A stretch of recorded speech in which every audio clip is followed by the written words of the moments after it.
Нема повеќе трчање по шалтери со документи за боледување и правото на породилно отсуство. Овие услуги од сега ќе се поднесуваат електронски. Осигурениците и фирмите ќе можат преку веб страната на Фондот за здравствено осигурување на Македонија да поднесуваат барање за остварување на надоме за плата, право на боледување и породилно отсуство. Електронски ќе се издава и предлог за комисиско продолжување на боледување, како извештај за спреченост за работа. Битолчани ја поздравуваат новата мерка. Се што е електронски поздравувам. Се апсолутно, и барањата, и све, значи треба книгите да се бришат, да не постаат тетрадки повеќе, се е на друго.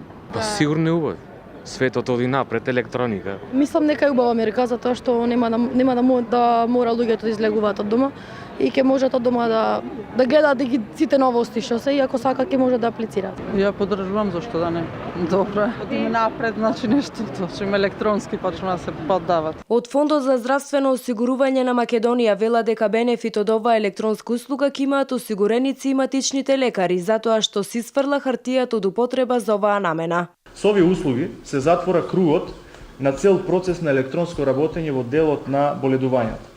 Бенефит ќе имаат сите граѓани кои имаат потреба од надомесна плата и боледување, компаниите каде работат овие лица кои електронски ќе поднесуваат барање за нивниот вработен, што беше и барање на самите компании, а и матичните лекари затоа што веќе нема потреба да пополнуваат хартиени образци, туку сите податоци стануваат електронски достапни. Со електронските услуги од фондот најавуваат највисок степен на транспарентност поради тоа што осигуреникот или овластеното лице во компанијата ќе може во секое време да го следи статусот на барањето.